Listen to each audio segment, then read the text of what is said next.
आज की क्लास में आपको सीडीपी के बहुत ही महत्वपूर्ण 60 प्रश्न देखने को मिलेंगे। ये वो प्रश्न है जो यूपी टेट एग्जाम में सबसे ज़्यादा बार पूछे जाते हैं। तो अगर आप इन 60 प्रश्नों को पूरा देख लेते हैं तो यूपी टेट में आपके 30 में 30 नंबर बहुत ही आसानी से आ जाएंगे। तो बिना समय गवाए आप इस क्लास को जरूर देखें। तो शुरू करते हैं आज के पहले प्रश्न से। आज का पहला प्रश्न है, विकास की दिशा कैसी होती है? आपको इसका उत्तर बताना है। निश्चित से अनिश्चित होती है, सामान्य से विशिष्ट होती है, अमूर्त से मूर्त होती है, जटिल से सरल होती है। तो विकास की दिशा कैसी होती है? आपको इसका सही उत्तर बताना है। तो इसका सही उत्तर हो जाएगा ऑप्शन नंबर बी, ये सामान्य से विशिष्ट होती है। ऑप्शन बी इसका बिल्कुल सही उत्तर हो जाएगा। प्रश्न 2 है। प्रश्न 2 में पूछा गया है, निम्नलिखित में से कौन सा सिद्धांत यह दर्शाता है कि विकास सिर से पैर की ओर होता है? समीप दूराभिमुख सिद्धांत, शीर्षगामी सिद्धांत, निरंतरता का सिद्धांत, एकीकरण का सिद्धांत। आपको इसका सही उत्तर बताना है। सिर से पैर की ओर कौन सा सिद्धांत यह बताता है? तो ये शीर्षगामी सिद्धांत यह बताता है। ऑप्शन नंबर 20 का बिल्कुल सही उत्तर हो जाएगा। जो भाई बहन चैनल पर नए हैं वे चैनल को लाइक और सब्सक्राइब जरूर कर लें। प्रश्न 3 है, बच्चे के सामाजिकरण की प्राथमिक संस्था कौन सी है? स्कूल, मीडिया, परिवार या धार्मिक संस्थान?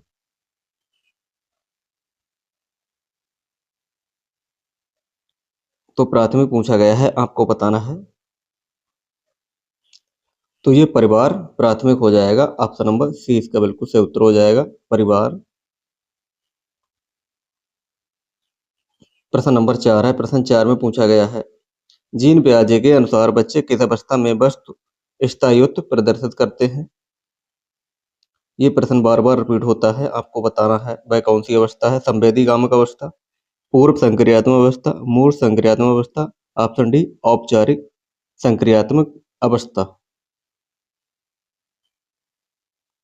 तो वस्तु स्थायित्व किस अवस्था में बच्चा प्रदर्शित करता है?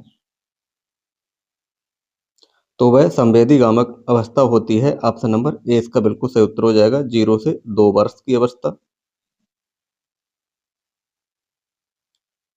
प्रश्न नंबर 5 है, पियाजे के अनुसार संरक्षण का गुण किस अवस्था में आता है?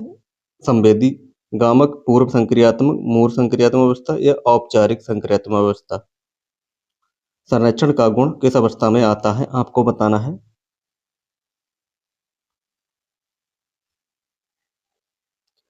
तो ये मूर्त संक्रियात्मक अवस्था में आता है। ऑप्शन नंबर सी इसका बिल्कुल सही उत्तर हो जाएगा। ये पियाजे की तीसरी अवस्था है। प्रश्न 6 है, वाइगोत्स्की के अनुसार बच्चे का विकास किसका परिणाम है? आनुवंशिकता का, सामाजिक अंतःक्रिया का, केवल आत्मसातीकरण का या स्कूल की शिक्षा का? तो वाइगोत्स्की के अनुसार पूछा गया है, तो बच्चे का विकास किसका किसका परिणाम हो जाएगा?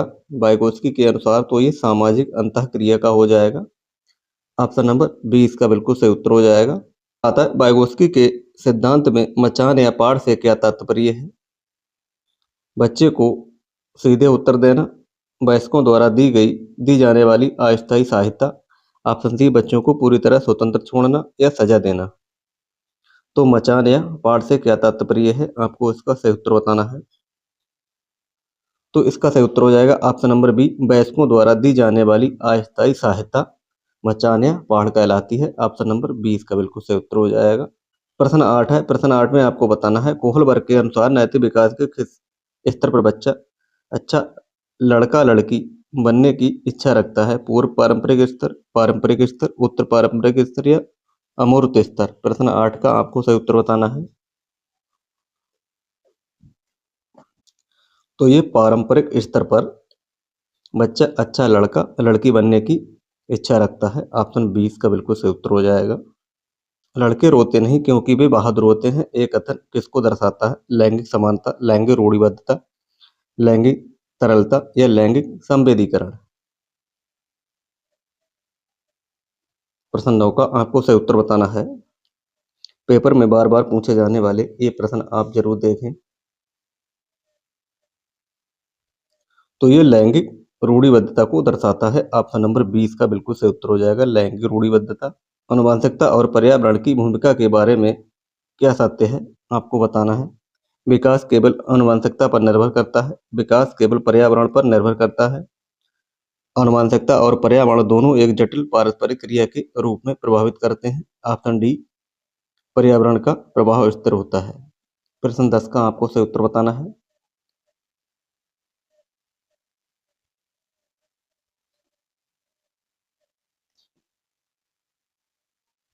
तो प्रश्न 10 का ऑप्शन नंबर सी इसका बिल्कुल सही उत्तर हो जाएगा। Option number C. प्रश्न 11 है, संवेगात्मक विकास को प्रभावित करने वाला मुख्य कारक कौन सा है? शारीरिक स्वास्थ्य, मानसिक योग्यता, थकान। ऑप्शन डी, ये सभी। संवेगात्मक विकास को प्रभावित करने वाला मुख्य कारक कौन सा हो जाएगा? तो ये सभी हो जाएंगे। ऑप्शन डी इसका बिल्कुल सही उत्तर हो जाएगा, ये सभी हो जाएंगे। प्रश्न 12 है, भाषा के विकास में संवेदनशील अवधि कौन सी है? गर्भधारण काल, प्रारंभिक बाल्यावस्था, किशोरावस्था या वयस्कता। तो भाषा के विकास में संवेदनशील अवधि कौन सी हो जाएगी? तो ये प्रारंभिक बाल्यावस्था हो जाएगा। ऑप्शन नंबर 20 का बिल्कुल सही उत्तर हो जाएगा, प्रारंभिक बाल्यावस्था। प्रश्न 13 है, खेल बच्चे के विकास में मदद करता है क्योंकि यह सामाजिक कौशल विकसित करता है, शारीरिक कौशल बढ़ाता है। ऑप्शन सी, संज्ञानात्मक क्षमता को मजबूत करता है, या ऑप्शन नंबर डी, उपरोक्त सभी।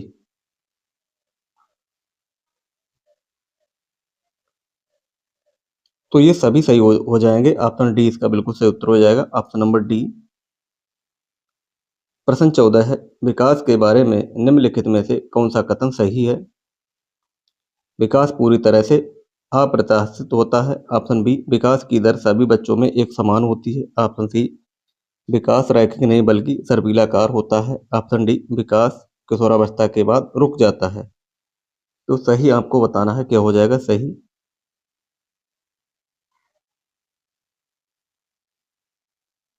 तो ऑप्शन सी इसका सही उत्तर हो जाएगा, विकास रैखिक नहीं बल्कि सर्पिलाकार होता है। ऑप्शन सी इसका सही उत्तर हो जाएगा।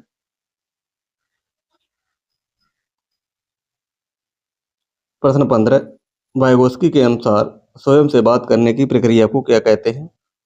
आत्मकेंद्रित वाक, निजी वाक, सामाजिक वाक या भ्रामक वाक। स्वयं से बात करने की प्रक्रिया को क्या कहते हैं? आपको इसका सही उत्तर बताना है, क्या कहते हैं? तो उसे कहते हैं निजी वाक। ऑप्शन बी इसका बिल्कुल सही उत्तर हो जाएगा, निजी वाक। प्रश्न नंबर 16 है, कोहलबर्ग के नैतिक विकास के सिद्धांत की एक प्रमुख आलोचना क्या है? उन्होंने बच्चों पर अध्ययन नहीं किया, उन्होंने सांस्कृतिक अंतरों और महिलाओं के दृष्टि को नजरअंदाज किया। ऑप्शन सी, उन्होंने कोई चरण नहीं दिए। ऑप्शन डी, यह पियाजे के सिद्धांत पर आधारित नहीं है। प्रश्न 16 का आपको सही उत्तर बताना है। तो ऑप्शन बी इसका सही उत्तर हो जाएगा, उन्होंने सांस्कृतिक अंतरों और महिलाओं के दृष्टिकोण को नजरअंदाज किया। ऑप्शन नंबर बी इसका बिल्कुल सही उत्तर हो जाएगा। प्रश्न 17 है, विकास की किस अवस्था को तूफान और तनाव की अवस्था कहा जाता है? शैशवावस्था, बाल्यावस्था, किशोरावस्था या पौगंडावस्था।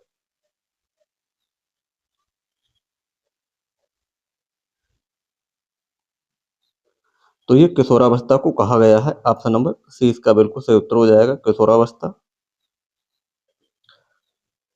प्रश्न नंबर 18 है, निम्नलिखित में से कौन सा स्थूल गयात्मक कौशल का उदाहरण है? सुई में धागा पिरोना, कागज पर लिखना, एक पैर पर संतुलन बनाना या कूदना। ऑप्शन डी, मटर के दाने उंगलियों से उठाना। स्थूल कौशल के बारे में आपको बताना है। तो एक पैर पर संतुलन बनाए रखना या फिर कूदना। ऑप्शन सी इसका बिल्कुल सही उत्तर हो जाएगा। प्रश्न नंबर 19 है, समीपस्थ विकास का क्षेत्र जड़पीढ़ी क्या है? आपको बताना है। ऑप्शन ए है, बच्चा जो स्वतंत्र रूप से कर सकता है और जो सहायता के साथ कर सकता है, उसके बीच का अंतर। ऑप्शन ए इसका सही उत्तर हो जाएगा। प्रश्न 20 है, पियाजे के संज्ञानात्मक विकास के सिद्धांत में स्कीमा का क्या अर्थ है? प्रश्न नंबर 20 का आपको उत्तर बताना है। ऑप्शन ए है मानसिक संरचनाओं या सूचनाओं के संगठित पैकेट, शारीरिक कौशल का प्रदर्शन। ऑप्शन सी संवेगात्मक संतुलन। ऑप्शन डी पुरस्कार और दंड की प्रणाली। प्रश्न 20 का आपको सही उत्तर बताना है। स्कीमा क्या है? तो मानसिक संरचनाएं या सूचनाओं के संगठित पैकेट को स्कीमा कहते हैं। ऑप्शन नंबर ए इसका बिल्कुल सही उत्तर हो जाएगा। प्रश्न 21 है, प्रगतिशील शिक्षा के जनक कौन माने जाते हैं? John Dewey, BF. Skinner, JB. Watson या जीन पियाजे। तो प्रगतिशील शिक्षा के जनक कौन माने जाते हैं, आपको बताना है इसका सही उत्तर। तो ये जॉन डीवी को माना जाता है। ऑप्शन ए इसका सही उत्तर हो जाएगा, जॉन डीवी। प्रश्न 22 है, बाल केंद्रीय शिक्षा में शामिल है, क्या शामिल है, आपको बताना है। बच्चे के लिए गतिविधियों में हस्तपरक अनुभव, बच्चों को एक कोने में बिठाना। ऑप्शन सी प्रतिबंधित परिवेश में अधिगम। ऑप्शन डी केवल पाठ्य पुस्तकों पर निर्भर करना। प्रश्न 22 का आपको सही उत्तर बताना है। बाल केंद्रीय शिक्षा में क्या शामिल है? तो बच्चों के लिए गतिविधियों में हस्तपरक अनुभव, इसका सही उत्तर हो जाएगा ऑप्शन ए। प्रश्न 23 है, समावेशी शिक्षा का क्या अर्थ है? प्रश्न 23 का आपको सही उत्तर बता देना है। समावेशी शिक्षा का क्या अर्थ है? तो जाति, लिंग या अक्षमता की परवाह किए बिना सभी बच्चों को एक ही स्कूल में शिक्षा देना। ऑप्शन बी इसका बिल्कुल सही उत्तर हो जाएगा, ऑप्शन नंबर बी। प्रश्न 24 है, डिसलेक्सिया किससे संबंधित विकार है? व्यवहार संबंधी विकार, पठन विकार, गणितीय विकार या मानसिक विकार। प्रश्न 24 का आपको सही उत्तर बताना है। तो डिसलेक्सिया ये पठन विकार हो जाएगा। ऑप्शन नंबर 20 का बिल्कुल सही उत्तर हो जाएगा, पठन विकार से संबंधित। प्रश्न 25 है, डिसकैलोकुलिया मुख्य रूप से किस कठिनाई से संबंधित है? लिखने में कठिनाई, पढ़ने में कठिनाई, गणितीय गणनाओं में कठिनाई या ध्यान केंद्रित करने में कठिनाई। तो डिसकैलोकुलिया के बारे में पूछा गया है, तो ये गणितीय गणनाओं में कठिनाई से संबंधित हो जाएगा। ऑप्शन नंबर सी इसका बिल्कुल सही उत्तर हो जाएगा। रचनात्मकता की पहचान का मुख्य लक्षण क्या है? कम समझ होना, अपसारी चिंतन, अति सक्रियता या रटने की क्षमता। तो ऑप्शन बी इसका बिल्कुल सही उत्तर हो जाएगा, ऑप्शन नंबर बी। प्रश्न 27 है, प्रश्न 27 में पूछा गया है, वंचित पृष्ठभूमि के बच्चों को पढ़ाने के लिए एक शिक्षक को क्या करना चाहिए? ABCD 4 ऑप्शन दिए गए हैं, आपको इसका उत्तर बताना है।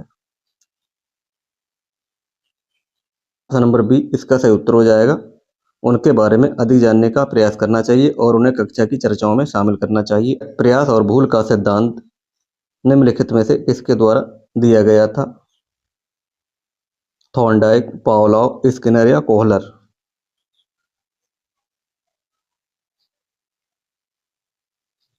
प्रश्न नंबर 28 का आपको सही उत्तर बताना है। तो ये थॉर्नडाइक के द्वारा दिया गया है। ऑप्शन नंबर ए इसका बिल्कुल सही उत्तर हो जाएगा, थॉर्नडाइक।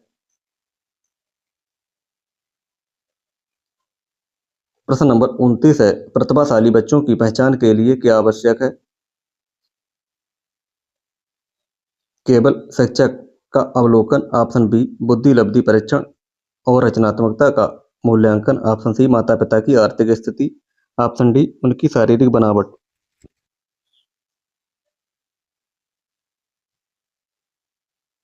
तो ऑप्शन बी इसका बिल्कुल सही उत्तर हो जाएगा, बुद्धि लब्धि IQ परीक्षण और रचनात्मकता का मूल्यांकन, इसका सही उत्तर हो जाएगा ऑप्शन बी। प्रश्न 30 है, समावेशी कक्षा में एक शिक्षक की क्या भूमिका होनी चाहिए? प्रश्न 30 है, जिसका सही उत्तर आपको बताना है, क्या होनी चाहिए इसकी भूमिका?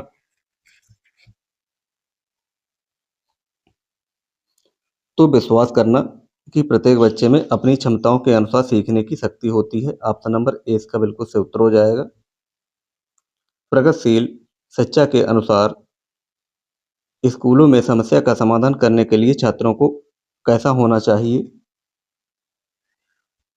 निष्क्रिय प्राप्तकर्ता के, सक्रिय अन्वेषक, केवल आज्ञाकारी या मूक दर्शक।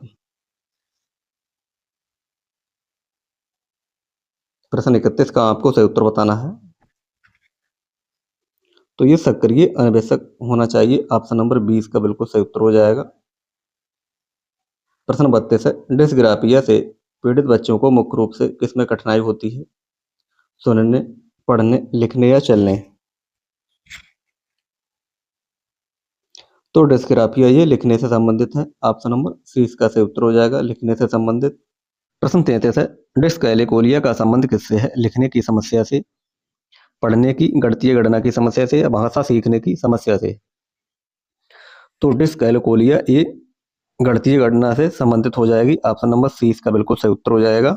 34 है, राष्ट्रीय पाठ्यचर्या रूपरेखा एनसीएफ 2005 के अनुसार शिक्षक की भूमिका कैसी होनी चाहिए? सत्तावादी, अधिनायकीय, सुविधादाता या अनुमतिपरक? तो एक शिक्षक की भूमिका होना चाहिए सुविधादाता के रूप में होना चाहिए, ऑप्शन नंबर सी इसका बिल्कुल सही उत्तर हो जाएगा। शिक्षा का अधिकार अधिनियम आरटीई एक्ट 2009 के तहत प्राथमिक स्तर पर शिक्षक छात्र अनुपात क्या होना चाहिए? तो 1:30 होना चाहिए, ऑप्शन नंबर ए इसका बिल्कुल सही उत्तर हो जाएगा। प्रतिभाशाली बच्चों की पहचान के लिए सबसे विश्वसनीय तरीका क्या है? माता पिता की राय, बुद्धि लब्धि परीक्षण और वस्तुनिष्ठ परीक्षण, शिक्षक का पक्षपात पूर्ण रवैया या छात्र की शारीरिक बनावट? तो ऑप्शन बी इसका बिल्कुल सही उत्तर हो जाएगा, बुद्धि लब्धि आईक्यू परीक्षण और वस्तुनिष्ठ परीक्षण इसका सही उत्तर हो जाएगा, ऑप्शन बी। ऑप्शन बी इसका बिल्कुल सही उत्तर हो जाएगा। सूक्ष्म शिक्षण के भारतीय मॉडल में कुल कितना समय लगता है? 30 मिनट, 36 मिनट, 40 मिनट या 45 मिनट? तो सूक्ष्म शिक्षण के भारतीय मॉडल में कुल कितना समय लगता है?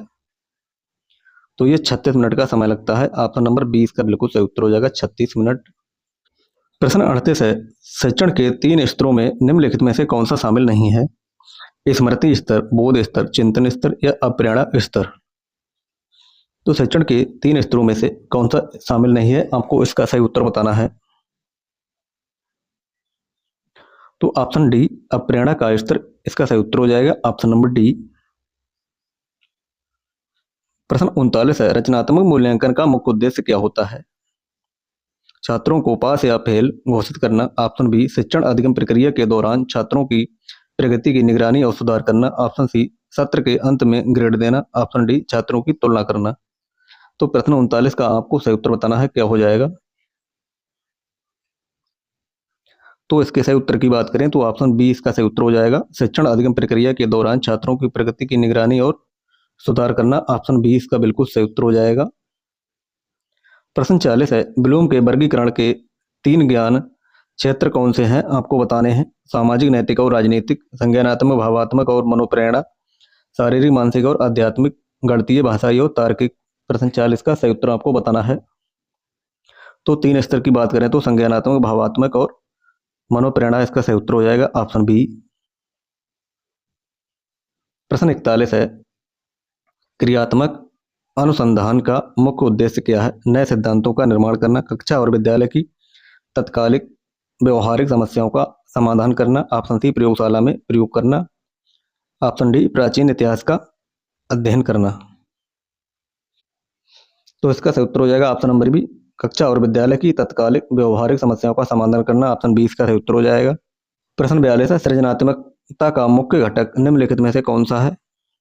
अपसारी चिंतन, अभिसारी चिंतन, रटना या अनुशासन?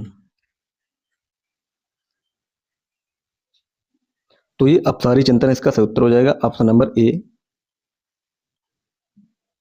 प्रश्न 43 है, अधिगम अक्षमता शब्द का प्रयोग सर्वप्रथम किसने किया? सैमुअल किर्क, स्किनर, पियाजे या थॉर्नडाइक? तो अधिगम अक्षमता शब्द का प्रयोग सर्वप्रथम ये सैमुअल किर्क ने किया, ऑप्शन ए इसका बिल्कुल सही उत्तर हो जाएगा। प्रश्न 44 है, करके सीखना का समर्थन किस दार्शनिक या मनोवैज्ञानिक विचारधारा ने सबसे अधिक किया? आदर्शवाद, यथार्थवाद, प्रयोजनवाद या प्रकृतिवाद? तो ये प्रयोजनवाद इसका सही उत्तर हो जाएगा, ऑप्शन नंबर सी प्रयोजनवाद। प्रश्न 45 है, विशेष रूप से जरूरतमंद बच्चों की शिक्षा का प्रबंध होना चाहिए, कैसा होना चाहिए? प्रश्न 45 का आपको बिल्कुल सही उत्तर बताना है। तो दूसरे सामान्य बच्चों के साथ होना चाहिए, ऑप्शन ए इसका बिल्कुल सही उत्तर हो जाएगा। प्रश्न 46, सीखने के नियम के प्रतिपादक कौन है? फ्रायड, स्किनर, थॉर्नडाइक या एडलर?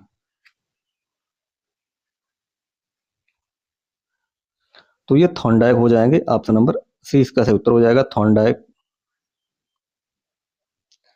प्रश्न नंबर 47 है, निम्नलिखित में से कौन सा वस्तुनिष्ठ प्रश्न है? निबंधात्मक प्रश्न, लघु उत्तरीय प्रश्न, मुक्त अंत वाला प्रश्न, सत्य या असत्य प्रश्न? तो वस्तुनिष्ठ प्रश्न की बात करें तो ऑप्शन डी इसका सही उत्तर हो जाएगा, सत्य या असत्य वाले प्रश्न। प्रश्न 48 है, डायलॉग विधि या संवाद विधि के जनक कौन है? सुकरात, प्लेटो, अरस्तु या फ्रोवेल? तो संवाद विधि के जनक हो जाएंगे ये प्लेटो, ऑप्शन नंबर बी इसका सही उत्तर हो जाएगा, प्लेटो। प्रश्न 49 है, प्रोजेक्ट विधि के प्रतिपादक कौन है? किलपैट्रिक, रूसो, मॉन्टेसरी या आर्मस्ट्रॉन्ग? तो ये किलपैट्रिक हो जाएंगे, ऑप्शन नंबर ए इसका सही उत्तर हो जाएगा। शिक्षण की ह्यूरिस्टिक विधि, खोज विधि के प्रतिपादक कौन है? प्रश्न 50 का आपको सही उत्तर बताना है। खोज विधि के प्रतिपादक कौन हो जाएंगे? तो ये ई.एच. आर्मस्ट्रॉन्ग हो जाएंगे, ऑप्शन नंबर बी इसका बिल्कुल सही उत्तर हो जाएगा, आर्मस्ट्रॉन्ग। प्रश्न 51 है, किशोरावस्था बड़े संघर्ष, तनाव, हमला व विरोध की अवस्था है, यह कथन किसका है? थॉर्नडाइक, स्टैनली हॉल, जर्सिड या क्रो एंड क्रो? तो ये स्टैनली हॉल का हो जाएगा, option number B Stanley Hall इसका बिल्कुल सही उत्तर हो जाएगा। प्रश्न 52 है, बाल केंद्रित शिक्षा में शामिल है कौन शामिल है? प्रश्न 52 का आपको सही उत्तर बताना है। तो बाल केंद्रित शिक्षा में बच्चों के लिए हस्तपरक गतिविधियां शामिल है, ऑप्शन ए इसका बिल्कुल सही उत्तर हो जाएगा। प्रश्न 53 है, प्रश्न 53 में पूछा गया है, जब एक बच्चा फेल होता है तो इसका तात्पर्य क्या है? बच्चे ने उत्तरों को सही तरीके से याद नहीं किया, बच्चे को प्राइवेट ट्यूशन लेनी चाहिए, व्यवस्था फेल हुई है, बच्चा पढ़ाई के योग्य नहीं है। तो प्रश्न 53 का आपको सही उत्तर बताना है। तो इसका तात्पर्य हो जाएगा कि व्यवस्था कहीं ना कहीं तो फेल हुई है, ऑप्शन सी इसका सही उत्तर हो जाएगा। प्रश्न 54, पुनर्बलन का सिद्धांत निम्नलिखित में से किससे संबंधित है? स्किनर, थॉर्नडाइक, कोहलर या पावलोव? तो पुनर्बलन का संबंध हो जाएगा स्किनर से, ऑप्शन नंबर ए इसका सही उत्तर हो जाएगा, स्किनर। प्रश्न नंबर 55 है, वंशानुक्रम व्यक्ति की जन्मजात विशेषताओं का पूर्ण योग है, यह कथन किसका है? James Drever, B N Jha, Woodworth या पी गिसबर्ट? प्रश्न 55 का आपको सही उत्तर बताना है।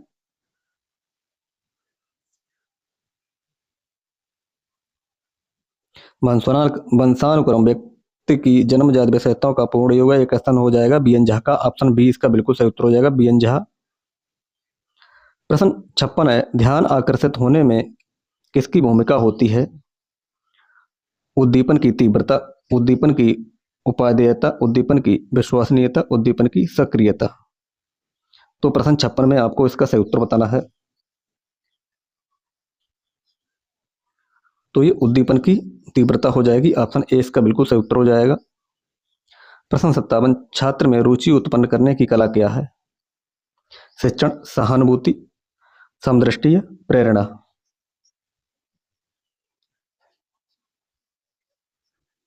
तो प्रेरणा इसका सही उत्तर हो जाएगा, ऑप्शन डी। प्रश्न 58 है, गैंग एज या टोली अवस्था किस आयु को कहते हैं? 16 से 19, 3 से 6, 8 से 10 या 19 से 22? तो ये 8 से 10 वर्ष की अवस्था को कहते हैं, ऑप्शन नंबर सी इसका बिल्कुल सही उत्तर हो जाएगा, ऑप्शन सी। पियाजे के अनुसार संज्ञानात्मक विकास की अंतिम अवस्था कौन सी है? मूल संक्रियात्मक अवस्था, औपचारिक अमूल संक्रियात्मक अवस्था, संवेदी पेशीय अवस्था या पूर्व संक्रियात्मक अवस्था? तो ऑप्शन बी औपचारिक मूल संक्रियात्मक अवस्था इसका सही उत्तर हो जाएगा, ऑप्शन नंबर बी आज का अंतिम प्रश्न है, जिसका उत्तर आपको बताना है। संज्ञानात्मक संप्राप्ति का न्यूनतम स्तर क्या है? ज्ञान, बोध, अनुप्रयोग या विश्लेषण? तो संज्ञानात्मक संप्राप्ति का न्यूनतम स्तर हो जाएगा ज्ञान। ऑप्शन ए इसका बिल्कुल सही उत्तर हो जाएगा, ज्ञान।